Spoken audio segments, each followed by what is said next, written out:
नमस्कार कॉमरेड साहब, कैसे हो आप? नमस्कार जी, ठीक है, धन्यवाद। संडे है ना, मैं एक कहानी सुनाता हूँ। Okay okay. तो इस बार मैं त्यागी जी के पास नहीं जा पाया, तो कहानी मैं आपको सुना रहा हूँ। हो सकता है आप भी कोई कहानी सुना दे मुझे। जरूर। गर्मियों के दिन थे, बहुत तपती हुई लू पड़ रही थी, बहुत ज्यादा।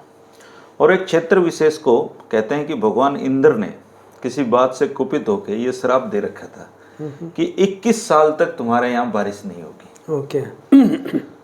सब उजाड़ था बिल्कुल, लेकिन उसी उजाड़ में बिल्कुल तपती हुई धूप में एक किसान हल जोत रहा था। और वो हल की फाड़ी से ना जो बड़े बड़े डले वो सूखी जमीन पर जाएगा। हाँ। पसीना आके उसके ऊपर पड़ने लग रहा है, तप कर रहा। तो इंद्र इस भ्रमण पे आया हुआ था कि देखते हैं मेरे श्राप देने के बाद ये इलाका कैसा है।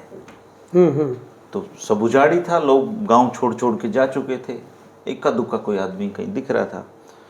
लेकिन उन्हें जब देखा एक किसान हल जोत रहा और बिना रुके थके वो जोतता ही जा रहा था। तो इंद्र ने वेश बदला और उसके पास गया। लो भले मानस, तने सुन नहीं रखी कि 21 साल बारिश नहीं होनी, क्यों परेशान हो रहे हैं? बोला ज्यादा शाना ना बने, मैंने सारी बात सुन रखी है। बोले फिर क्यों हल जोत रहा है?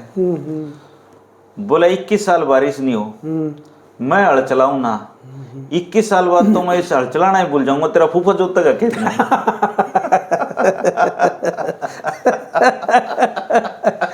किसान ने की जो इंद्र ने भी सोचा, बोले भाई ये नहीं, किसान आदमी नहीं झुकता, ये अपना परिश्रम करता है, तो उन्होंने बारिश करवाई वहां पे। हाँ ओके, मतलब वही झुक गए उनके सामने, ये सही बात है। मैं एक आपको कह रहा था ना, सुनाऊंगा। हाँ। एक आदमी था, वो ये कहता था भाई मैं एक कहानी ऐसी जानता हूँ, अगर कोई सुनने के बाद समझ ले तो उसकी मौत हो जाए। अच्छा। तो जिससे भी वो पूछे वो कहे ना भी मन्नत को नहीं सुननी, मतलब डरे थे तो और किसी से पूछ ले जिसको विश्वास हो ना होता हो तेरे पर। तो उसने एक आदमी तैयार हो गया सुनने के लिए, और वो नहीं मरा। नहीं मरा। तो घर चला गया और घर जाके उसकी डेथ हो गई। मतलब तो लोग बाग आते पूछते ही हैं कि बीमारी शुमारी हो गई थी भाई, क्यों करके बनी न्यूर न्यू। बोले भाई जो भी कहे, बोले कुछ भी नहीं, बीमार भी नहीं था, कोई भाई तकलीफ कोई बोला हो, दर्द हुआ हो कहीं पे, बोले ना।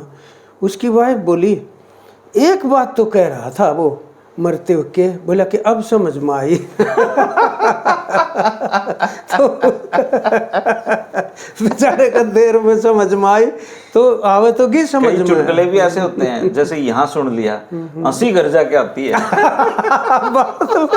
डिकोडिंग करनी पड़े, कोई क्लासिकल होते हैं इस तरीके के। तो बाद में हमारे यहाँ कहते हैं कि किसान में ना एक खास तरह की मरोड़ होती है। और वो कोई आप जिसा चला गया, उनका घोड़ी थी, उसने जरूरत पड़ गई इमरजेंसी में, घोड़ी मांगने चला गया। बोला घोड़ी चाहिए थी भाई तेरी आज। बोला घोड़ी तो मैंने बेच दी, बेरा नहीं तने? बोला ना मैंने नहीं बेरा था, और एक्चुअल में बेच ही दी थी। तो वो जब वापस जाने लगा मांगने वाला, उसको बोले बात सुन, उल्टा बुला लिया। बोले नहीं बेची होती तने तो जब भी नहीं दूंगा मैं। तो अपने वो रिश्ते को कहते हैं कि वो एक किसी की घोड़ी बीमार थी, पड़ोस में ही था। तो पड़ोसियों के साथ कोई बहुत मधुर संबंध नहीं होते हैं, तो बीच में एक दीवार सी थी, बाउंड्री कहते हैं। तो वो उसके ऊपर उठ के यूँ पूछे क्या पोजीशन है अब घोड़ी की? बोले भाई कोई ज़्यादा सुधार है नहीं, मतलब दे रहे हैं दवाई, जैसा भी देखो।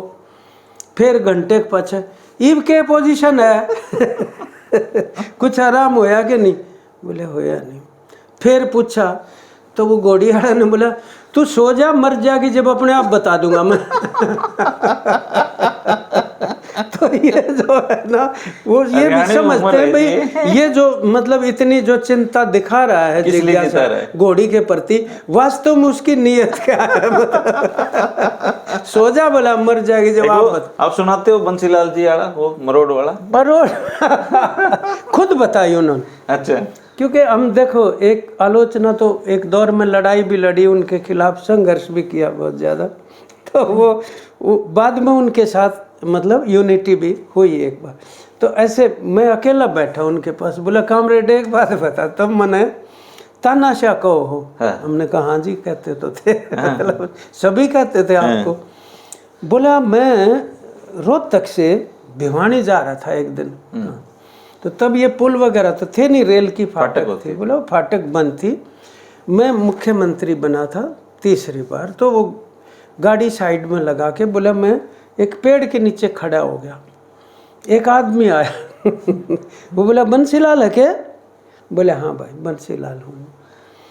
बोले ये भी हगवा मरोड़े पहले हाड़ी ना भाई, जब तो मैं जवान था, इब तो चलो बुजुर्ग हो गए, के मरोड़ रही थी।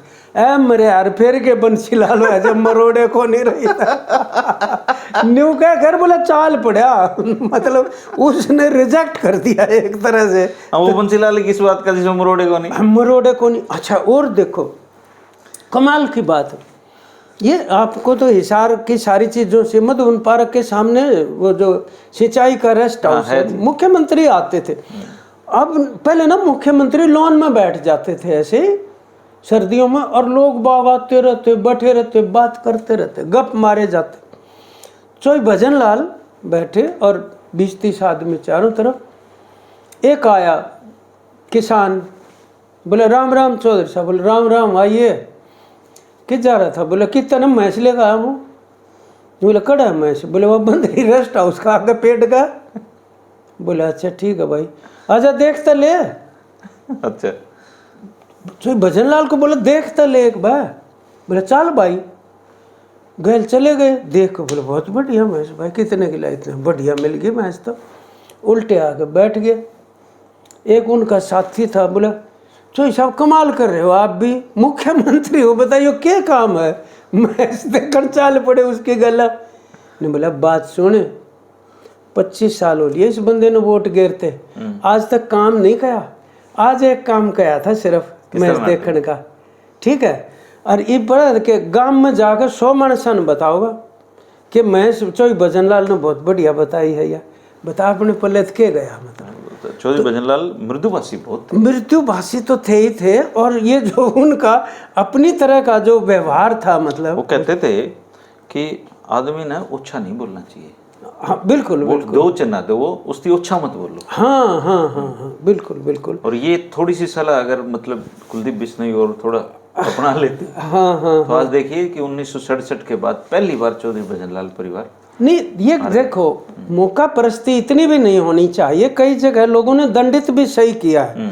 इस चुनाव में जो कुछ हुआ वो तो हुआ ही, लेकिन कई अच्छे काम भी हुए। कईयों को उनकी मौका परस्ती और जन विरोधी पॉलिटिक्स की वजह से दंडित भी किया है, कई जगह किया गया है। हाँ कई जगह किया गया है। चलो दोस्तों, ये एक हमारा लोक कथा का दिन था और कामेड साहब आपकी कहानी बहुत अच्छी थी, लेकिन धन्यवाद पसंद आई। लोक कथाओं में कामेड साहब ने कहते हैं ना सोने पे सुहागा का काम कर दिया है। और अब तो मैं आपके साथ भी लोक कथाएं सुनाया करूंगा क्योंकि आपके अनुभव निकलते हैं। दोस्तों, आपको ये लोक कथाएं कैसी लगी, ये कुछ किस्से कैसे लगे, आप कमेंट करके बताइए। शुक्रिया, नमस्कार।